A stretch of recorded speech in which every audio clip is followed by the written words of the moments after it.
Bom dia, meu nome é Gabriela Cavalcante de Lima, sou residente em ginecologia e obstetrícia no Hospital das Clínicas da UFG e hoje vou falar sobre adolescência normal e patológica, fui orientada pelo Dr. Gilberto.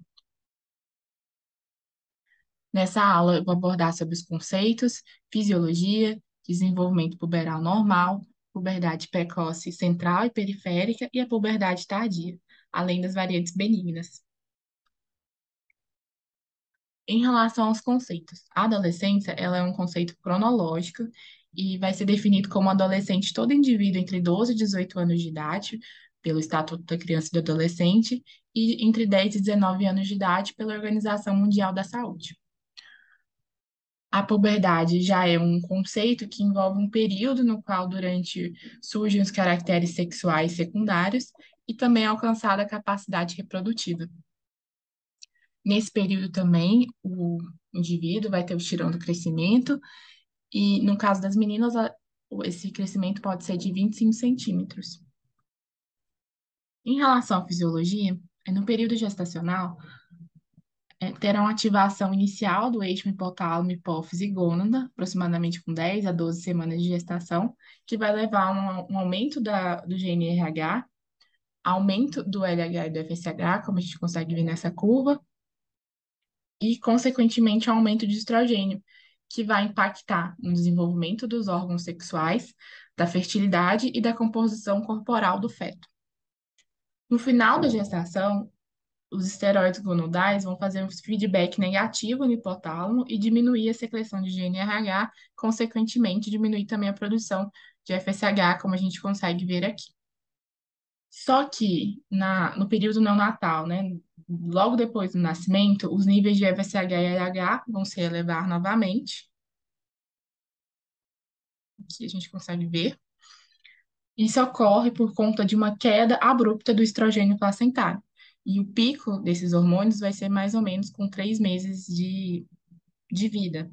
Nesse período, a criança pode ter uma telarca precoce, mas que é autolimitada e vai se resolver depois que tiver a queda desses hormônios.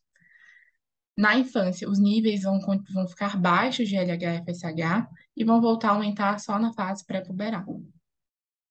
E na fase puberal vai ter um aumento da frequência e da amplitude dos pulsos de GNRH, com aumento do LH-FSH e levando também ao aumento dos hormônios esteroidais, como o estradiol. Então, como eu disse, durante a fase pré-puberal, essa criança vai ter níveis de GNRH contínuos e níveis de LH e FSH baixos, sem produção de esteroide significante. No início da fase puberal, lá com os seus 8 anos, 9 anos, essa criança, durante o períodio diurno, vai continuar com níveis de GNRH contínuos, mas no período noturno vai ter pulsos de GNRH. Durante o período noturno, ela vai começar, então, a produzir LH-FSH, estimulado por esses pulsos de GNRH, e no caso das meninas, durante a manhã vai ter uma produção de esteroides, né? Dos meninos, a produção de esteroide é durante o período noturno mesmo, mas as meninas, devido à aromatização, os esteroides acabam sendo produzidos no final da madrugada, lá pelo início da manhã. Já durante a puberdade, mais próximo já da menarca e no adulto, os pulsos de GNRH se tornam mais frequentes e com maior amplitude, e o LH também tem um aumento, assim como o FSH, levando também ao aumento da produção de esteroides pelas gônadas. E o que vai defragrar o início dessa puberdade, né? O início da produção pulsátil de GNRH. Hoje nós sabemos que existe no núcleo arqueado neurônios, KNDY, que são esses neurônios aqui, e eles são responsáveis por liberar substâncias como a quispeptina, a neuroquinina B, que vão estimular a secreção pulsátil de GNRH, e outras substâncias também são produzidas, como a dinorfina A, que já vai ter um papel inibitório. Então, antes da fase puberal, esses hormônios acabam liberando mais de dinorfina A, que vai inibir o GNRH. Enquanto, quando começa a fase puberal, tem um aumento da quispeptina, que vai se ligar aos receptores Kis1 e estimular a produção de GNRH. O GNRH vai estimular a produção de LH e FSH, que vai atuar nas gônadas e levar à produção de esteroides sexuais. Algo que percebemos ao longo dos anos é que a idade inicial da puberdade estava diminuindo, consequentemente, a idade da menarca também. Existem vários estudos realizados no mundo todo mostrando essa diminuição da idade da puberdade. No Brasil, a gente tem esse estudo que mostra que lá em 1900, a idade da menarca era aproximadamente com 16 anos. Já em 2020, a idade da menarca era aproximadamente de 12 anos de idade. Isso mostra uma diminuição da idade de início da puberdade. E o que influencia essa puberdade ser cada vez mais cedo? Um dos fatores muito conhecidos é a obesidade, e isso é explicado porque os adipócitos vão produzir a leptina, que é um hormônio que age estimulando os neurônios, que é a AND, e a produzirem quispeptina. E a quispeptina vai levar a aumento de GNRH. Além disso, outro fator nutricional que influencia a puberdade vai ser a desnutrição. Pacientes com anorexia grave ou desnutridos podem ter uma puberdade mais tardia, assim também como aquelas crianças que tiveram crescimento intrauterino restrito, que podem ter também uma alteração do início da puberdade. Sedentarismo também é um outro fator que influencia no início da puberdade. A exposição ao sol também está relacionada a uma puberdade mais precoce, principalmente por conta da deficiência de vitamina D. Quanto maior a deficiência de vitamina D, mais cedo essa criança pode entrar na puberdade. O tempo de tela, né, o uso de celular, computador, televisão, tablets, também influencia no início da puberdade, principalmente por conta da diminuição dos níveis de melatonina por conta da luz azul que é liberada por esses aparelhos. Com menos melatonina, perceberam que as crianças estavam tendo uma puberdade cada vez mais cedo.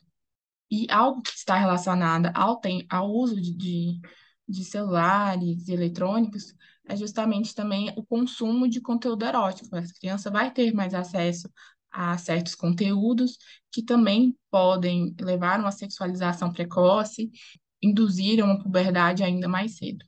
Outro fator bastante estudado são os disruptores endócrinos, que são substâncias que vão atrapalhar a ação hormonal. Eles podem se ligar tanto aos receptores hormonais, inibindo ou estimulando.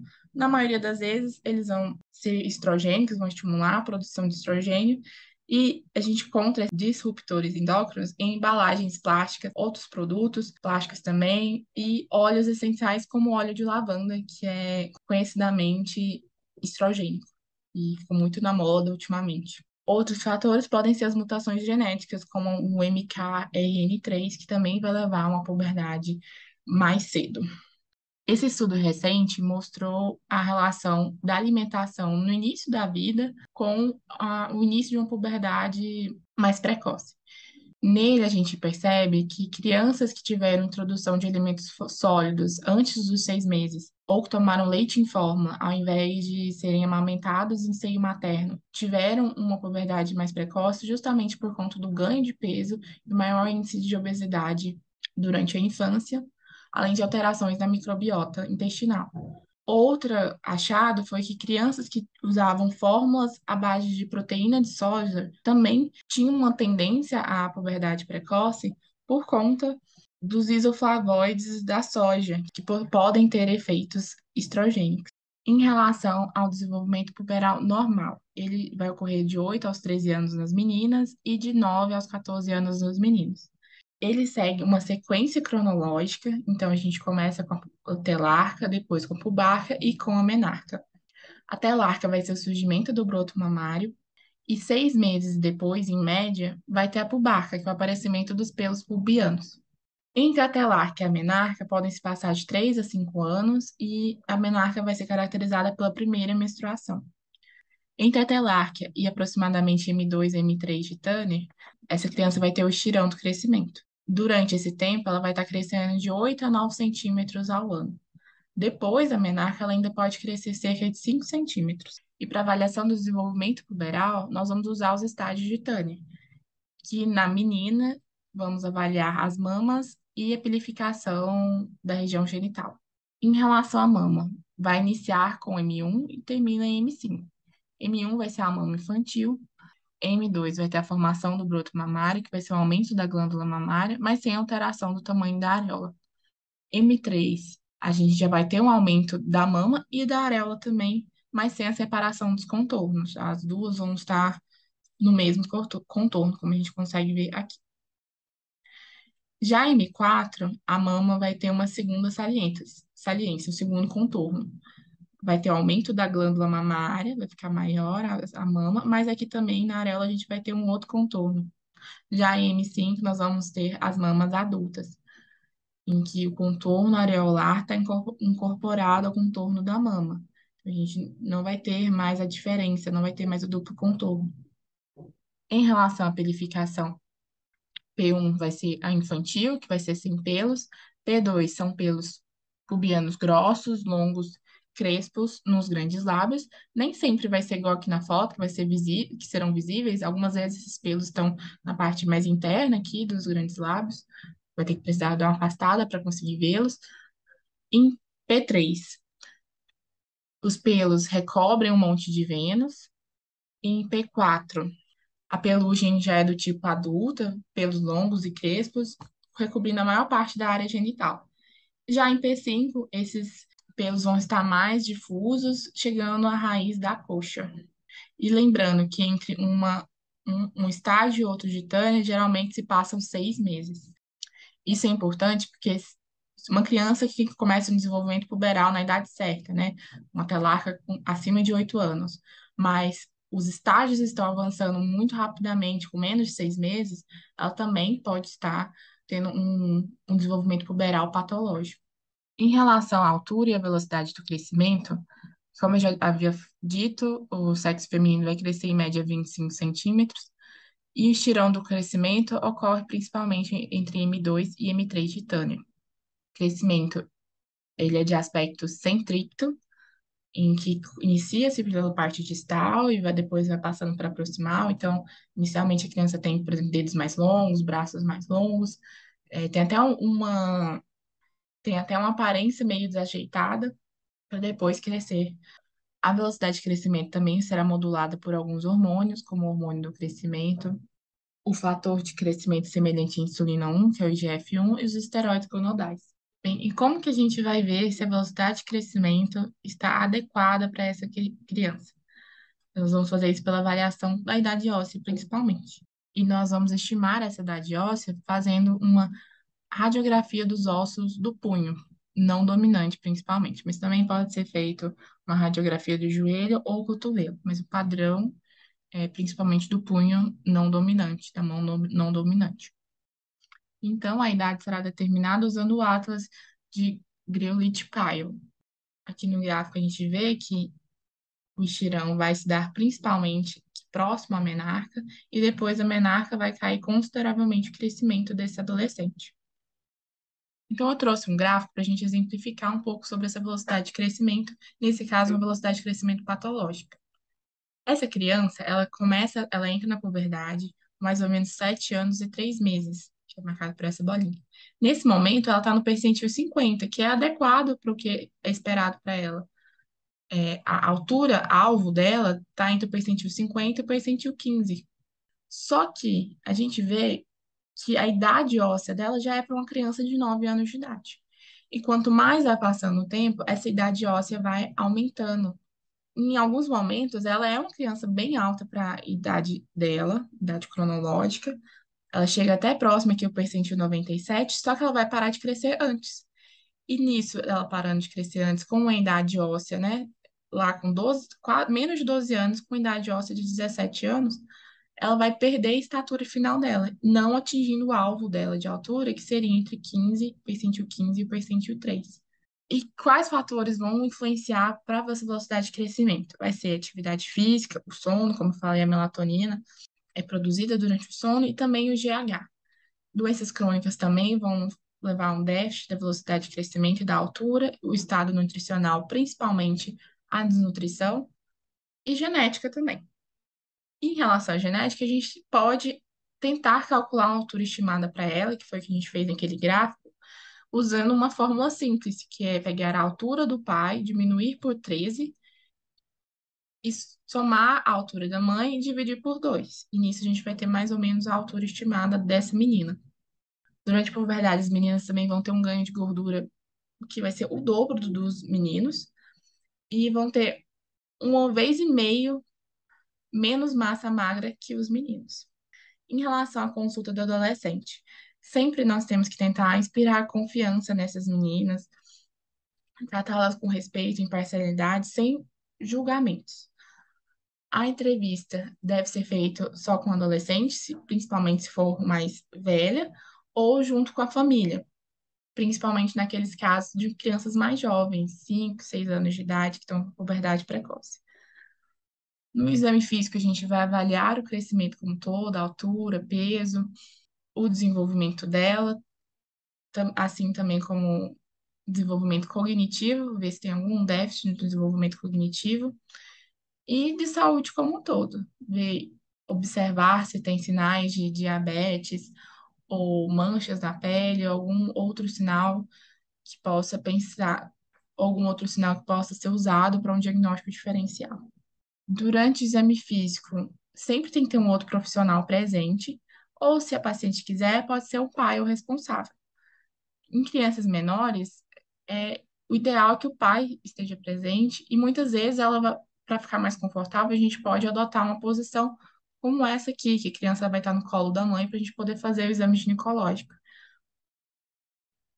No exame ginecológico, a gente vai fazer o exame das mamas para ver em qual estágio que está, da genitália externa também para avaliar o estágio de titânio e ver também algumas alterações, como uma clitoriomegalia ou a pilificação. E até podemos usar os dedos para afastar os grandes lábios e ver, por exemplo, o entorto vaginal, às vezes ver se tem um ímã perfurado em pacientes que têm uma puberdade tardia. Mas o exame interno deve ser feito apenas se tiver suspeita de um corpo estranho, tumor ou então sangramento vaginal. E nesses casos, sempre investigar sinais de abuso físico e sexual. Em relação à puberdade precoce, será o desenvolvimento puberal antes dos 8 anos em meninas. É 20 vezes mais comum que nas meninas do que nos meninos. E pode ser classificado em central ou periférico. O central vai ser dependente de gonadotrofinas, então vai ter um aumento do GNRH, que vai levar ao aumento de LH e FSH, e o periférico é independente dessas gonadotrofinas. A causa, a causa idiopática ocorre em 90% das meninas. Além disso, ele pode ser classificado também como isosexual e heterossexual. Isosexual vai ser quando o desenvolvimento puberal vai ter características do sexo daquela criança, então ela é uma menina e começa a ter caracteres sexuais femininos, como a telar. E no heterossexual, é uma menina que começa a ter caracteres sexuais do sexo oposto, no caso de um sexo masculino.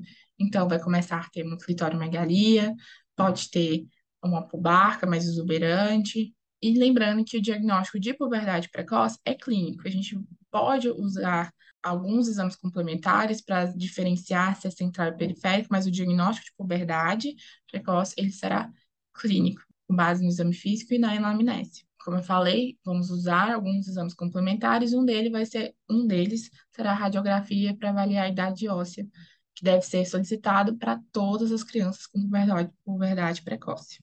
E a importância de tratar, identificar rápido, é justamente porque uma puberdade precoce vai aumentar o risco de câncer de mama por conta da exposição ao estrogênio mais prolongada, aumenta o risco de obesidade e de diabetes do tipo 2, além de ter um impacto psicológico e psiquiátrico nessas crianças desde muito cedo. Também vai aumentar o risco de doenças cardiovasculares, diminuir a mineralização dos ossos, podendo levar à osteoporose numa fase mais tardia, e aumentar todas as outras causas de mortalidade. Em relação à puberdade precoce central, que é a principal, vai ter uma ativação do eixo hipotálamo-hipófise gônadas, levando a aumento do GNRH, que vai estimular a produção de LH e FSH, que vai atuar nas gônadas, aumentando a produção de esteroides. A gente pode usar o LH basal para fazer o diagnóstico, No entanto, ele tem variações grandes durante o dia. Então, não é tão confiável, mas o valor é maior que 0,3 ou maior que 0,6, a depender do método que for usado. Para aumentar a acurácia do teste, nós podemos fazer o teste de LH após injeção de GNRH 100 microgramas. Nesses casos, o LH vai vir superior a 5 a 8 unidades por ml. No entanto, é um teste mais caro. Então, hoje, a gente prefere fazer estimulação à medida do LH após estimulação com leuprorelina, que é, inclusive, a medicação usada no tratamento da puberdade precoce central. Só que, como ele é um análogo de GNRH, ele vai levar um pico inicial. Então, quando a gente dá essa leuprorelina e 2 horas depois mede o LH, ele está acima de 10, a gente também tem um diagnóstico de puberdade precoce central. Também temos que medir TSH e T4 livre, porque o hipotireoidismo, ele é uma das causas de puberdade precoce, e realizar ressonância magnética de crânio, principalmente quando a puberdade inicia antes dos 6 anos de idade ou em meninos. A ultrassom de pelve, ela pode ser realizada, principalmente para avaliar a presença de cistos ovarianos, e nela, nas crianças com puberdade precoce central, nós vamos observar que elas vão ter um ovário maior que 1 centímetro cúbico, um útero com maior diâmetro acima de 35 milímetros e um volume maior que 2 ml. Além disso, elas podem ter um endométrio espessado e o útero vai ter um aspecto piriforme, diferente do útero infantil, que vai ter o colo mais largo do que o fundo uterino. E a principal causa de puberdade precoce central vai ser a precocidade sexual constitucional ou idiopática, que atinge 90% de todos os casos. Ela pode ter um componente familiar, como mutação do gene GPR54 e KIS1, que é o receptor da quispeptina, e geralmente o desenvolvimento dessa criança vai ser lento. Em alguns casos, ela pode ter um desenvolvimento mais acelerado, o que pode levar a uma perca da estatura final ainda maior. Outra causa de puberdade precoce pode ser o amartoma hipotalâmico, que tem uma incidência de 2 a 28% nas pacientes com puberdade precoce central. E ele é caracterizado com uma malformação congênita, constituída de uma massa repleta de neurônios secretores de GNRH. Geralmente vai ocorrer antes dos 3 anos de idade. Essas crianças podem ter outros sintomas, como crise de riso, que é conhecido como epilepsia gelástica, que causa muito sofrimento e prejuízo social, porque essas crianças, mesmo em momentos que não são engraçados, que elas não estão com vontade de rir, elas acabam tendo essas crises de riso e também podem ter outros distúrbios do comportamento. Outras causas de puberdade precoce central podem ser os tumores, como crâniofaringioma, o ependimoma e o pinealoma. Malformações congênitas também podem causar essa puberdade antes dos 8 anos, hipotireoidismo, traumas, principalmente o traumatismo crânioencefálico grave, que a paciente vai ficar internada, vai precisar de acompanhamento neurológico depois. Infecções como encefalite, meningite e sarcoidose também podem levar a uma puberdade precoce. O tratamento vai ser feito com análogo de GNRH, como eu já ouvia falar, da leucoproreina, e tem um efeito inicialmente como um análogo de GNRH, ela vai ocupar os receptores do GNRH e vai fazer um down regulation. Nisso, terá diminuição dos receptores de GNRH, diminuindo a estimulação da hipófise e logo a produção de FSH e LH e dos esteroides sexuais das gônadas. A dose inicial da leucoproreina é de 3,75 miligramas, ela é intramuscular e deve ser feita de 28 em 28 dias. Hoje em dia, a gente também tem essa opção de 11,5 miligramas, que é feita a cada 3 meses. Os efeitos adversos pode ser um sangramento vaginal após as doses iniciais, justamente porque ela tem um efeito análogo no início, então pode ter um aumento de GNRH, com aumento de esteroides, levando ao aumento do endométrio e causando esse sangramento vaginal.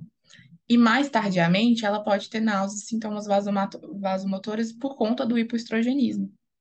Pela prática dos pediatras e por alguns estudos, foi visto que existe um aumento de peso durante o uso do leucoprogelina, o que é negado pelo produtor da medicação. O controle do tratamento deve ser feito analisando a velocidade de crescimento e a idade óssea dessa criança, avaliar os estágios de Tânia, que não devem estar avançando em menos de 6 meses entre um estágio e outro, e também realizando a dosagem de LH após a dose de leucoprogelina. A criança já vai estar usando a leucoprogelina, mas em situações que a dose está insuficiente, você mede o LH 2 horas depois que aplicou aquela dose e ele vai ainda estar alto. Então, nesses casos, precisa de um ajuste da dose. A interrupção da medicação será feita com 11 anos na idade cronológica ou, 12, ou quando atingido 12 anos da idade óssea, porque acima disso a gente não vê benefícios. Em relação à puberdade precoce periférica, terá uma secreção autônoma de andrógenos e estrógenos, independente da secreção de gonadotrofinas. Muitas vezes, inclusive, as gonadotrofinas vão estar diminuídas. Uma das causas principais é a síndrome de McCune-Albright, que vai ser uma mutação da proteína G com ativação autônoma na produção de AMP cíclico. Geralmente, o desenvolvimento puberal vai se iniciar nos 2 primeiros anos de vida ainda, e um dos primeiros marcos, muitas vezes, vai ser uma menarca, vai ser um sangramento vaginal durante esse início da vida. A tríade clássica dessa síndrome é composta por uma puberdade precoce, manchas café com leite e displasia fibrosa poliostótica. Na imagem que a gente vê essa fibrose poliostótica e a mancha café com leite no dorso da criança. Geralmente são manchas grandes, únicas e unilaterais, não ultrapassando a linha média. E na maioria das vezes, essas manchas estão no mesmo lado das lesões ósseas.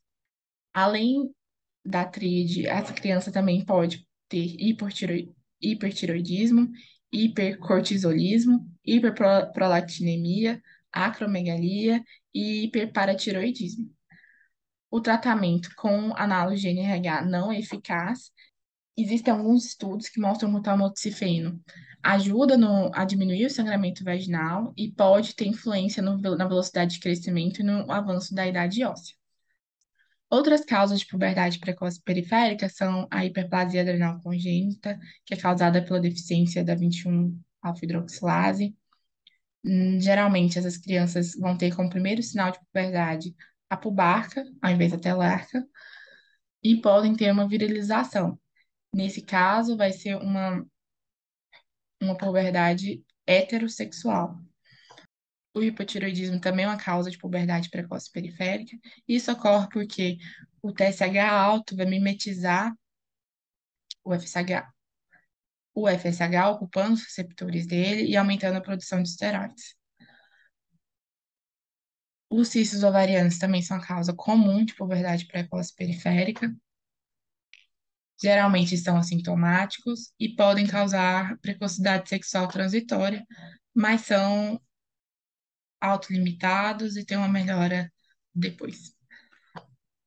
As neoplasias gonadais também podem levar à puberdade, principalmente os tumores de células da granulosa, mas também pode ter tumores do cordão sexual. E neoplasias suprarrenais, como adenomas e carcinomas. Então, resumindo, puberdade precoce ela pode ser dividida em central e periférica. Os eventos puberais na central, eles vão seguir uma ordem cronológica, assim como na puberdade normal. Já na periférica, eles não seguem. Tanto é que pode começar com a pubarca ou uma menarca, não necessariamente vai seguir a ordem telarca, pubarca e menarca. Na central, temos que medir FSH, LH, o estradiol, que geralmente estão aumentados, fazer a radiografia de mãos e punhos para avaliar a idade óssea e a ressonância de crânio, naqueles casos que eu mencionei anteriormente. Na periférica, o ultrassom pélvico é importante para avaliar a presença de cistos ovarianos. Também deve-se fazer a radiografia de mãos e punhos para avaliar a idade óssea, medir testosterona e sulfato de teia, e 17-hidroxiprogesterona para avaliar tumores de adrenal e hiperplasia adrenal congênita, e TSH-T4 livre para avaliar se essa criança não tem um hipotiroidismo. No central, o LH vai ser maior que 3, o 0,3, o LH basal, e na periférica menor que 0,3, porque é independente de gonadotrofinas. Na central, o tratamento é sempre com agonista de GNRH, e na periférica vai depender da causa. Por exemplo, na hipotiroidismo, a gente trata com levotiroxina. Em relação à puberdade tardia. Puberdade tardia vai ser a ausência de mamas em meninas após os 13 anos de idade, ou ausência de menarca após 5 anos da telarca, ou menarca, ou ausência de menarca até os 16 anos de idade, com outros caracteres sexuais secundários. Ela pode ser não patológica ou patológica. A não patológica é a principal causa e vai ser o atraso puberal constitucional. N- Essas crianças, essas adolescentes vão ter uma baixa estatura, mas uma velocidade de crescimento no limite inferior da normalidade. Elas vão ter uma idade óssea atrasada em relação à idade cronológica, então é uma criança, por exemplo, de 15 anos com uma idade óssea de 12. E geralmente elas não vão precisar de nenhuma intervenção, vão se desenvolver normalmente e ter uma estatura adequada. Outra causa de puberdade tardia vai ser o hipogonadismo hipergonadotrófico, que será principalmente devido à síndrome de Turner. O cariótipo, na maioria das vezes, vai ser 45X. Essas meninas terão como característica uma baixa estatura, além do pescoço alado. Elas podem ter como principal sinal de puberdade tardia uma pubarca sem telarca, e algumas vezes elas vão desenvolver seios, mas isso se deve principalmente pela conversão periférica de estrogênio. Essas meninas também podem ter algum déficit cognitivo. Além disso, vai ter um aumento do risco de dissecção da aorta, de diabetes mellitus e de distúrbios da tireoide e hipertensão arterial. O tratamento inicialmente podemos dar de GH exógeno, com o objetivo de aumentar a estatura final delas em 4 a 16 centímetros. Na idade próxima, que seria menor, que é aos 12 ou 13 anos, vamos dar estrogênios em baixas doses, e após a primeira menstruação, ou 6 a 12 meses do início do tratamento, a gente começa com os progestágenos, a fim de fazer uma proteção endometrial e evitar a hiperplasia endometrial e um futuro câncer de endométrio. Além do hipogonadismo hipergonadotrófico, nós vamos ter as causas que levam ao hipogonadismo hipogonadotrófico. A síndrome de Kalman é a causa mais comum de deficiência isolada de gonadotrofinas e vai ser mais prevalente no sexo masculino do que no sexo feminino. No sexo masculino atinge de 1 a 10 mil meninos, enquanto no feminino de 1 a 50 mil meninas. Os casos esporádicos vão ser mais comuns que os hereditários, e a tríade clínica clássica vai ser anosmia, hipogonadismo e discromatopsia, que é a cegueira para cores. Além disso, pode ter outras anormalidades da linha média, como a fenda labial, ataxia cerebelar e pode também ter uma surdez neurológica. Essas meninas vão ter um biotipo eunucoide, podem ter uma estatura elevada e membros longos, geralmente não vão ter mamas e podem ter desenvolvido pelos pubianos. O tratamento é, se elas desejarem engravidar, é imitar o ciclo natural, que vai ser com GNRH pulsátil, e se não desejarem engravidar, fazer igual no síndrome de Turner, que é usar estrogênio e progesterona. Outra causa de puberdade tardia pode ser o crâniofaringioma, que é um tumor da bolsa de Hart. Ele é a neoplasia mais comum associada ao atraso da puberdade e representa 10% de todos os tumores do sistema nervoso central na infância. Geralmente são tumores supracelares e podem ser assintomáticos até a segunda década de vida. O quadro clínico vai ser uma cefaleia com distúrbios visuais, baixa estatura, uma puberdade tardia, diabetes insípidos e hiperprolactinemia. Esses tumores nos exames de imagem vão ter uma aparência cístico ou sólida com área de calcificação. E o tratamento vai ser a excisão dele ou realizar a radioterapia. Outras causas de puberdade tardia são as disgenesias mullerianas, como síndrome de Klüster-Hauser, que vai dar uma menorreia primária, mas geralmente a menina vai ter desenvolvimento de outros caracteres sexuais. Ela também pode ser de causa obstrutiva, como um ímã perfurado ou um septo vaginal. O hipergonadismo hipergonadotrófico tem como principal causa de disgenesia gonadal, como a síndrome de Turner, mas também pode ser causado por insuficiência gonadal precoce. Em relação às causas que levam ao hipogonadismo hipogonadotrófico, nós vamos ter as deficiências isoladas de gonadotrofina, a principal delas é a síndrome de Kalman, mas podem ter outras síndromes mais raras também. As neoplasias da região hipotálamica hipofisária, que, como eu comentei, é o crâniofaringioma, mas também o adenoma. Processos infiltrativos, como a histiocytose do tipo de células de Langerhans. Essa condição também é conhecida como doença de Hand-Schüller-Christian e está associada a diabetes insípidos, baixa estatura, além da puberdade tardia.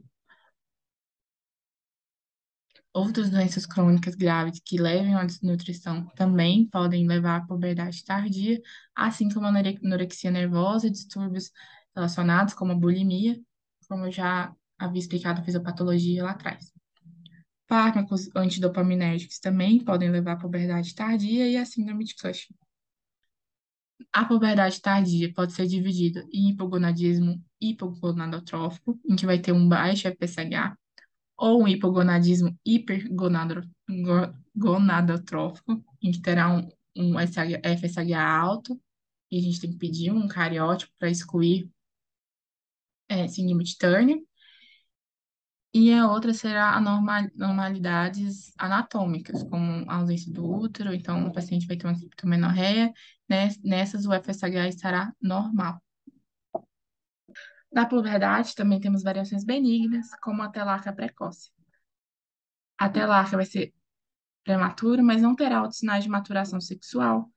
Ela ocorre por volta dos 2 anos de idade, mas principalmente nos primeiros 6 meses de vida, justamente por conta daquele aumento do estrogênio inicial. E não vai ter desenvolvimento da papila da auréola, só o aumento da glândula mamária mesmo. Ela também pode ocorrer por conta dos cistos foliculares. A menarca precoce, ela é um diagnóstico sempre de exclusão e a gente deve excluir antes corpo estranho na vagina, trauma, abuso sexual, infecção vaginal, neoplasias e a síndrome de McConnell-Bride e hipotiroidismo. E ela vai se caracterizar quando a gente tiver 3 ou mais sangramentos vaginais. Às vezes, um sangramento isolado pode ser só um sangramento isolado, não é considerado ainda uma menarca precoce. A apobarca ou adrenarca prematura também não é muito comum, mas pode ser um dos primeiros sinais de resistência insulínica ou de síndrome do ovário policístico. Inclusive, crianças que têm apobarca precoce têm maior risco de desenvolver síndrome do ovário policístico, dislipidemia e diabetes.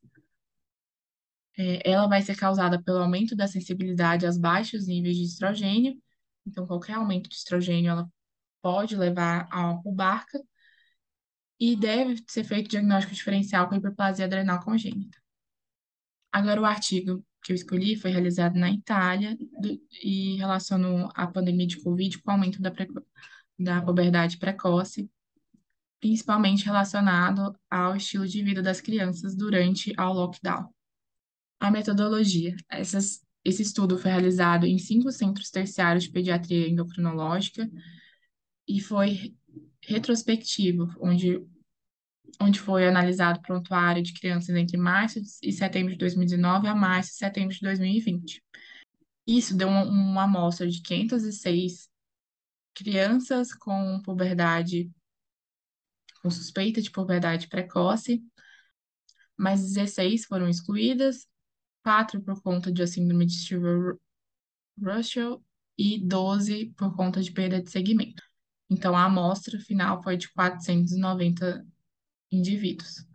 152 deles foram crianças atendidas em 2019 e 338 atendidas em 2020. Eles dividiram essas crianças pelo diagnóstico final delas, que pode ter sido telarca transitória, puberdade precoce central, puberdade precoce não progressiva e puberdade precoce. Nos resultados, observaram que os casos suspeitos de puberdade precoce aumentaram 122% entre 2019 e 2020, sendo que 30% dessas crianças tinham histórico familiar de puberdade precoce, tanto em 2019 como em 2020. Houve um aumento de meninas com com diagnóstico de puberdade precoce central de 26 para 41%. Então, houve um aumento do diagnóstico dessas crianças, e mais os parâmetros antropométricos foram similares, tanto em 2019 como em 2020. O peso, a altura, foi parecida nesses dois grupos. No entanto, houve um aumento referido dessas crianças de 47% do aumento da fome durante a pandemia em 2020 e também um aumento do estresse em 59% delas. E o que a gente conseguiu observar também é que o tempo de tela dessas crianças aumentou muito no ano de 2020. Em 2019, a maioria delas usava de 5 a 10 horas durante toda a semana. Já em 2020, a maioria usou de 10 a 15 horas e muitas de 15 a 20 horas durante a semana os aparelhos eletrônicos. Isso justifica por conta do lockdown, muitas das atividades escolares foram feitas online, então elas precisavam, elas tinham aulas pela internet, precisavam ficar na frente dos computadores durante esse tempo. Além disso, o tempo de ocioso, que elas também brincavam, e acabava sendo pelos computadores e celulares. E foi observado que quanto mais tempo de tela, maior era o índice de puberdade precoce central. Em relação à atividade física, observou-se que o número de crianças que não realizavam atividade nenhuma durante a semana aumentou drasticamente, saindo de cerca de 15% em 2019 para 75% em 2020. Isso se relacionou diretamente com a incidência de puberdade precoce central, em que as crianças que nunca exerciam nenhuma atividade durante a semana chegavam a 80% de todos os casos da pesquisa em 2020, assim como aquelas em 2019, que também não se exercitavam. Então, o que podemos concluir com esse estudo é que, durante a pandemia, as crianças ficaram muito mais expostas a fatores de risco para a puberdade precoce, como sedentarismo e tempo de exposição à tela. Além disso, um outro estudo realizado na Itália também mostrou os mesmos dados: uma incidência maior de puberdade precoce, uma diminuição da idade inicial puberal, um estágio de Turner mais avançado e níveis de estrogênio e de LH ainda mais altos. E o que foi igual entre esse estudo que eu mostrei e o outro estudo, também feito na Itália em 2020, foi que não teve alteração antropométrica. Então, o IMC dessas crianças, tanto pré-pandemia como pós-pandemia, era igual. Mas mesmo assim teve um índice, um aumento da puberdade precoce, mostrando a importância dos outros fatores também, mostrando a importância dos outros fatores também no desenvolvimento de um início puberal mais prematuro. Essas foram as minhas referências e muito obrigada.